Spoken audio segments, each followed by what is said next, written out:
Ringrazio soprattutto della presenza e soprattutto anche dell'occasione, grazie a Forza Italia Senior, perché incontri di questo tipo sono fondamentali per chiarire certi discorsi che molto spesso magari vediamo, ascoltiamo in TV, ma molto spesso non scendiamo in quelli che sono invece i concreti sviluppi che possono avere certe scelte, soprattutto a livello nazionale. Sicuramente stiamo vedendo un governo che purtroppo, come è successo anche con il precedente, vede una continua contrapposizione di obiettivi e sembra che sia proprio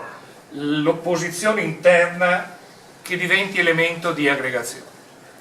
Ma sappiamo cosa aggrega questo governo. Questo governo è aggregato dalla volontà di non andare a votazioni, di non andare appunto a ritornare alle urne e lasciare ai cittadini che possano esprimere quella che è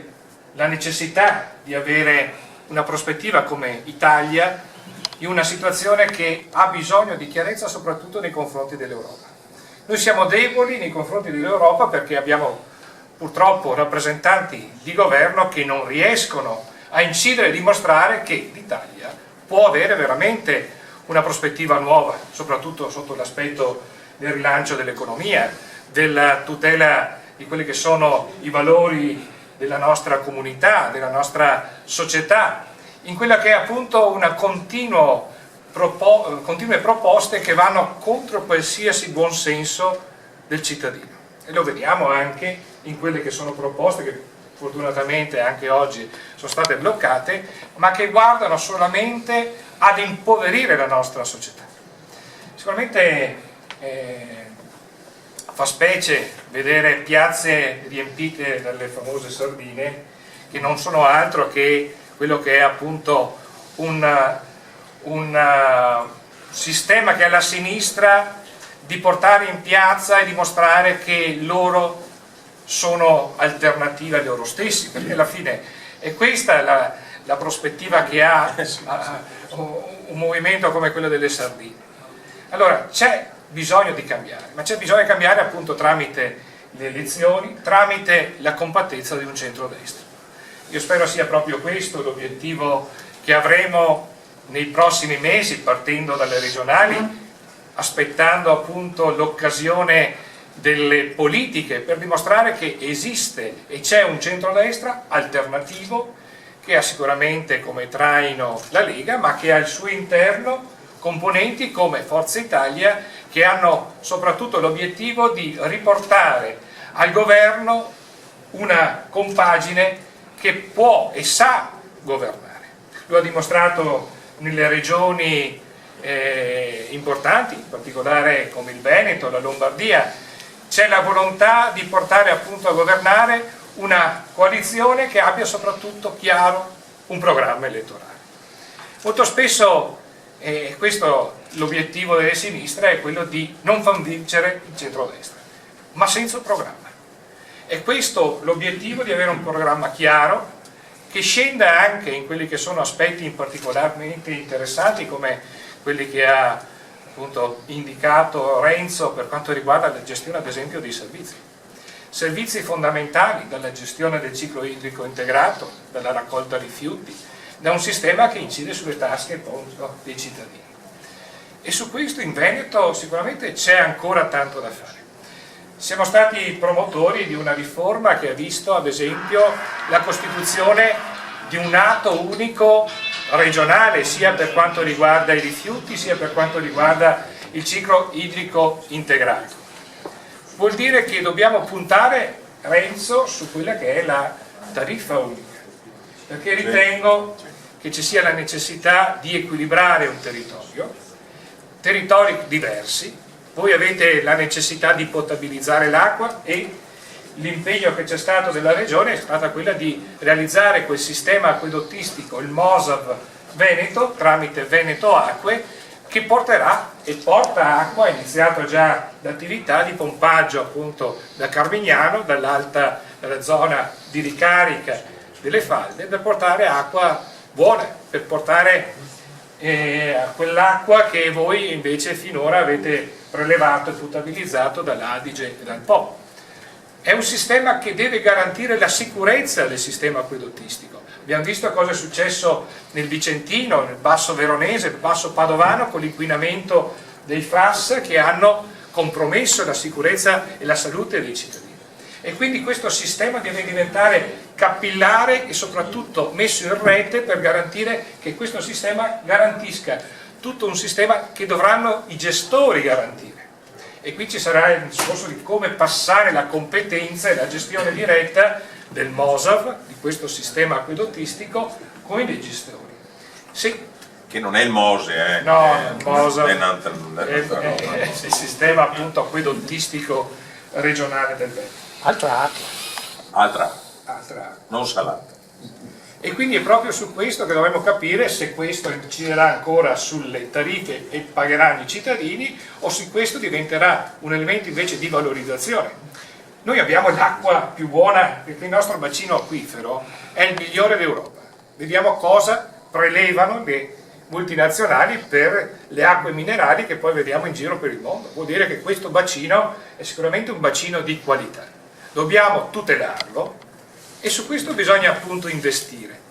Quello che è l'utile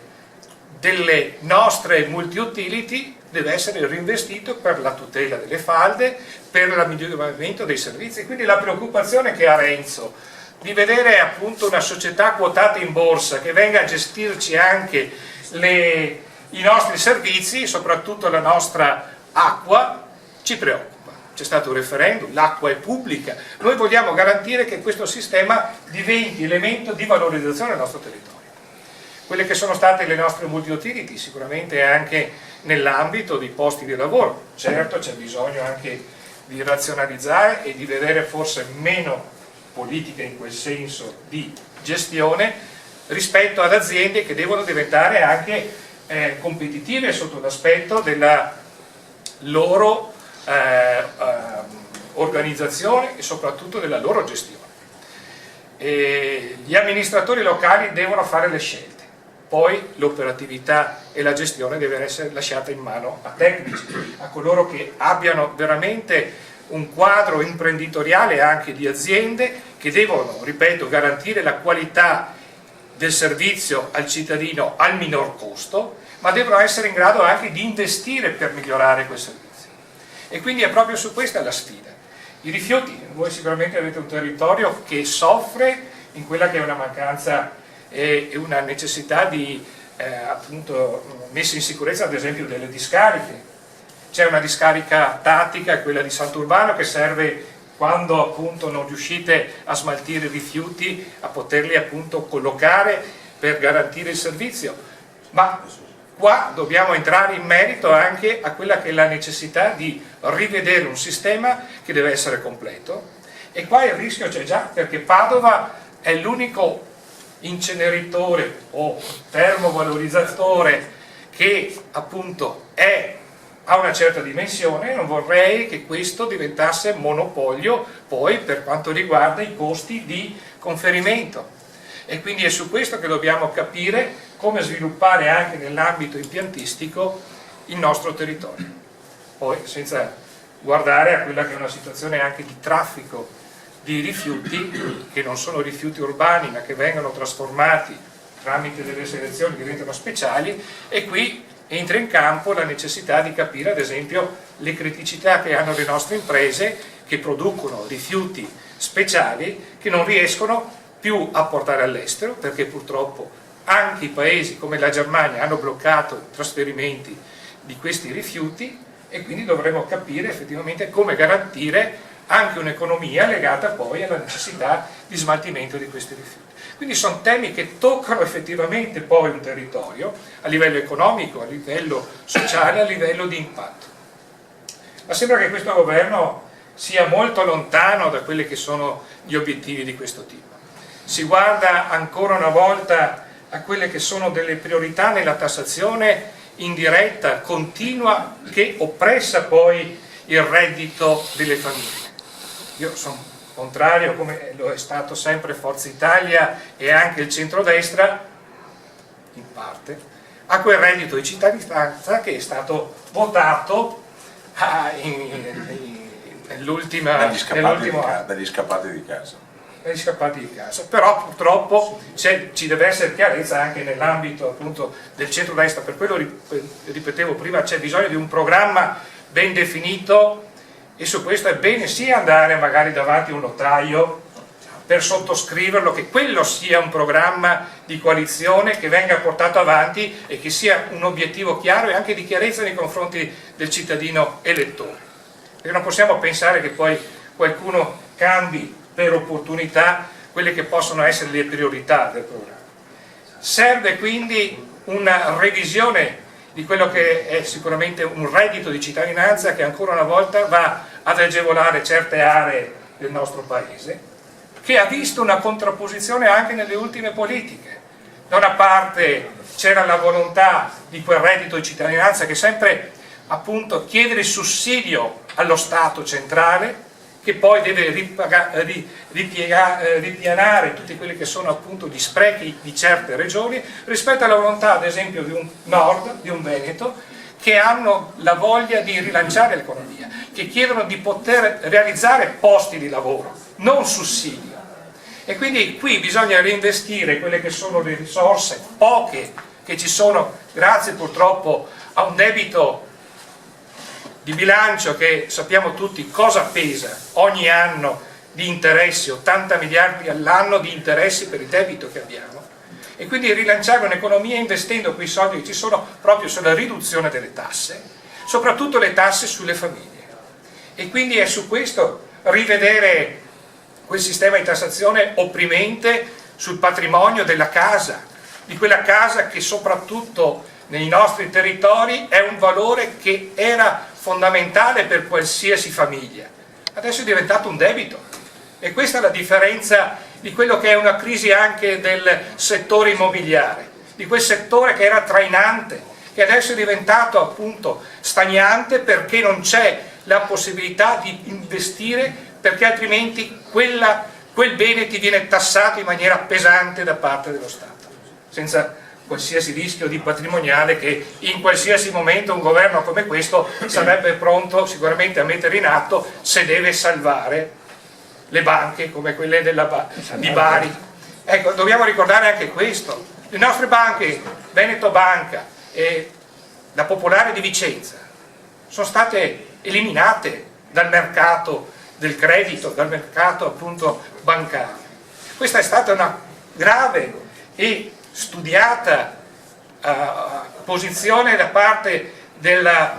io ritengo anche degli organi di controllo, da Banca Italia alla Consob, a tutti coloro che hanno voluto arrivare a questo livello per mettere in ginocchio un sistema bancario che doveva garantire soprattutto il credito alle nostre imprese. Cosa sta succedendo? Che quella banca intesa che per €1 ha acquisito un patrimonio come quello di Veneto Banca, adesso ha i portafogli, ha gli introiti dei risparmi, ma non li investe sul territorio, non gli dà credito a chi veramente ha bisogno di investire nell'ambito imprenditoriale, chiede a chi ne ha già se ne vogliono ancora, ma a chi ne ha bisogno non gliele danno. Allora è su questo che noi dobbiamo capire effettivamente a livello di Forza Italia, a livello di centrodestra, dobbiamo scendere su questi temi che sono fondamentali per dar credito a una politica che deve concretizzare. E ora forse gli slogan, certe posizioni sicuramente forti ed estreme servono per scuotere, ma serve soprattutto poi concretezza in quelle che sono le proposte risolutive dei problemi. Certo, è facile appunto evidenziare quali sono i problemi, metterli in luce, serve però la concretezza. Serve la concretezza di chi fa proposte chiare, fattibili e soprattutto anche credibili per una nazione come la nostra che ha bisogno di essere appunto credibile. Poi io entro in un tema fondamentale, Renzo, a cui credo per storia e per convinzione politica e amministrativa e istituzionale. Serve l'autonomia. E questa autonomia dovremo conquistarla soprattutto prima di tutto come veneti. E quindi dovremmo chiedere proprio a tutti coloro che andranno a Roma a rappresentarci, di lasciare in disparte le ideologie, l'appartenenza politica e di rispondere prima di tutto a quella che è stata la volontà dei veneti nel chiedere il 22 di ottobre del 2017, coscienti e che sono stati sicuramente promotori anche di un salto di qualità della responsabilità del cittadino, che hanno messo da parte la loro appartenenza, perché quei 2.300.000 veneti non erano della Lega, non erano del centrodestra, non erano solo del centro, erano di tutto l'arco costituzionale. Hanno messo da parte le loro ideologie, il loro credo, e questo è l'obiettivo di chi dovrà rappresentarci in Parlamento, di rispondere prima di tutto alle esigenze, alle priorità di un Veneto, di un territorio che si può sicuramente, che può da solo, insieme appunto alle altre regioni, rilanciare anche un concetto di Stato diverso. Perché ritengo che l'autonomia e quindi la responsabilità di chi amministra sia fondamentale anche per rilanciare anche altri territori, altre regioni che andranno al voto, che spero capiscano che prima di tutto devono votare persone coerenti con quelli che sono gli obiettivi di tutela e di garanzia proprio di quei servizi al cittadino che chi amministra una regione deve appunto responsabilmente portare avanti. Quindi io spero che sia questa un'occasione di rilancio appunto anche nei confronti della gente, magari di quella gente che sta perdendo fiducia e magari non andrà a votare. Noi dobbiamo riprendere proprio l'elettorato che è in confusione, che non sa più cosa fare, che ha bisogno di certezze. Le certezze le potremo dare soprattutto mettendoci la nostra credibilità di un'azione concreta di governo, partendo dalle regioni. Sicuramente avremo l'occasione anche delle regionali, una partita importante, al di là di quelle che saranno già gli eventuali risultati, ce la giocheremo però mettendo anche là persone credibili, persone capaci, perché abbiamo visto cosa vuol dire non avere la possibilità di scegliere il proprio rappresentante, non avere la possibilità di scrivere il nome a fianco. Vuol dire che purtroppo molto spesso chi è messo in lista da parte di un movimento, di un partito, molto spesso non è in grado di scegliere anche e di ragionare con la propria testa. Vediamo cosa vuol dire non avere gente che sa cosa vuol dire lavorare, non sa cosa vuol dire decidere, perché oltre che a vincere le elezioni, il giorno dopo bisogna anche essere in grado di decidere, di amministrare, di fare delle scelte, magari anche impopolari, ma che diano certezza all'azione di un governo a qualsiasi livello. Quindi quell'autonomia che parlavo prima è fondamentale per garantire che poi una regione diventi veramente un'istituzione legislativa, pianificatrice, che deleghi il più possibile poi sul territorio, perché le scelte poi le deve fare il sindaco, le deve fare l'amministratore locale, che è più diretto contatto con il cittadino, che può dare una risposta immediata alle esigenze del cittadino. Quindi sarà una rivoluzione anche organizzativa, istituzionale, che sarà fondamentale per garantire anche la riduzione della burocrazia, ridurre quelle che sono appunto le lungaggini che molto spesso vediamo anche nell'ente pubblico. Questo è l'obiettivo sicuramente di un'autonomia che vuole ad esempio migliorare ancora di più la sanità, che ha bisogno di poter riconoscere le professionalità all'interno degli ospedali, di quelle professionalità che lavorano nel pubblico e che molto spesso non hanno nemmeno orari decenti e quindi decidono di andare o all'estero perché prendono di più o andare nel privato perché magari hanno un sistema lavorativo sicuramente meno pesante.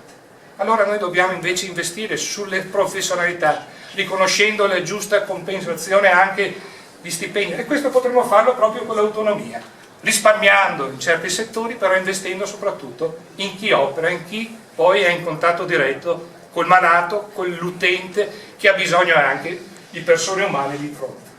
che siano meno incazzate e che possano lavorare in maniera più tranquilla. Quindi io spero sia questo l'obiettivo di Forza Italia, che all'interno del centrodestra possa concretamente portare avanti le priorità che guardino soprattutto